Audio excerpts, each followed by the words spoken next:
यार लाइफ के अंदर ना ऐसा बहुत बार होता है जब हम ये सोच के बैठ जाते हैं कि हम जो काम कर रहे हैं वो बिल्कुल सही है, बिना ये सोचे हुए कि शायद कोई और रास्ता भी हो सकता है जिस पे चल के हमें कामयाबी मिल सकती है। तो जो आज की कहानी है ये उन लोगों के लिए है जो हमेशा एक ही रास्ते पे चलते रहते हैं और सोचते हैं कि हमें इस पे कामयाबी मिल जाएगी, परंतु अगर नहीं भी मिलती है तो दूसरे विकल्पों के बारे में वो बिल्कुल नहीं सोचते।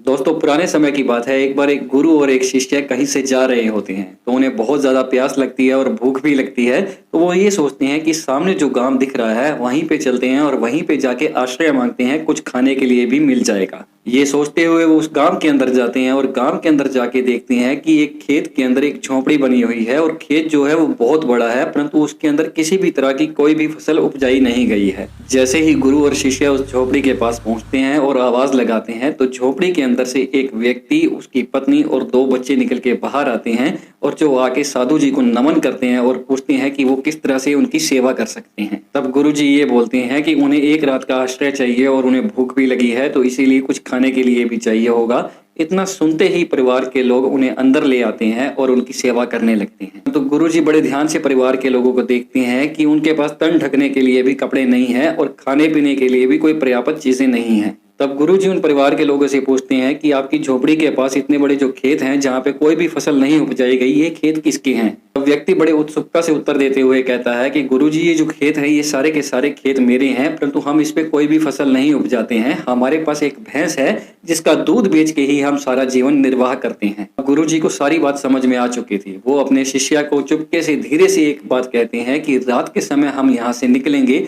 और जाते वक्त तुम इनकी भैंस को अपने साथ में लेके जाना। अब शिष्य के मन में भी ये प्रश्न उठता है कि गुरुजी ने ये क्या कह दिया है कि ये तो सरासर एक चोरी होगी, परंतु ये सोच के कि गुरुजी ने कुछ कहा है तो शायद अच्छा ही होगा, और वो उस भैंस को खोल के अपने साथ में रात के अंधेरे में लेके निकल जाते हैं। अब तकरीबन 10 साल का समय बीत चुका था और जो शिष्य था जो भैंस को खोल के लेके आया था, उसके मन में कहीं ना कहीं अभी भी वो पश्चाताप चल रहा था कि उसने उन लोगों के साथ गलत किया, क्योंकि उन्होंने तो उसको रहने के लिए आश्रय दिया था, परंतु उन्होंने क्या किया। तो अब जो शिष्य था वो गुरु बन चुका था और उसने अपनी गलती को सुधारने की कोशिश की, अपनी पश्चाताप करने की कोशिश की, और इसीलिए वो उस परिवार के लोगों के पास वापस जाता है मिलने के लिए। परंतु जैसे ही शिष्य उस कुटिया के पास पहुंचता है तो जाके देखता है कि जो खेत थे वो सारे के सारे फसलों से पक चुके थे और खेत बड़े अच्छे लग रहे थे क्योंकि फसलें पक चुकी थी उसके अंदर, और जो झोपड़ी थी उसकी जगह पे भी एक पूरा घर बना हुआ था। तभी एक व्यक्ति भागते हुए उन गुरुजी के पास आता है और आके बोलता है कि मैंने आपको पहचान लिया है। आज से 10 साल पहले आप हमारी कुटिया में आए थे एक साधु जी के साथ में और रात को हमारे घर पे रुके थे।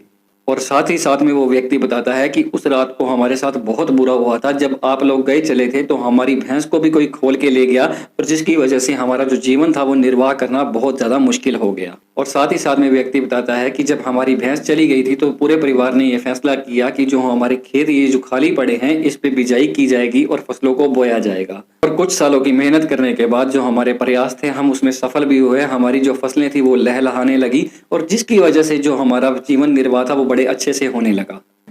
इतना सुनने के बाद जो शिष्य अब गुरु बन चुका था उसे अपने गुरु की याद आई कि शायद गुरु जी ने ये इसीलिए किया था, इनकी जो भैंस को खोल के लेके जाने का निर्णय था वो इसीलिए किया गया था कि ये जीवन निर्वाह अच्छे ढंग से कर सकें। ये जीवन के निर्वाह के लिए सिर्फ एक ही बारे में सोच रहे थे और इसीलिए इनको दूसरा विकल्प गुरु जी ने दिया।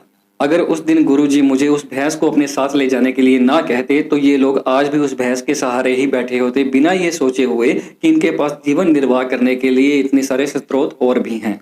तो दोस्तों, लाइफ के अंदर भी हमारे साथ भी ऐसा ही होता है। हम लाइफ के अंदर हमेशा ये सोचते रहते हैं कि जो हम काम कर रहे हैं शायद उसी पे चल के ही सफलता मिलेगी, परंतु कई बार दूसरे विकल्प भी ऐसे होते हैं जिनके बारे में हमें सोचना चाहिए, जिन पे चल के हमें बहुत जल्दी तरक्की मिल सकती है और हम बहुत जल्दी सफल हो सकते हैं।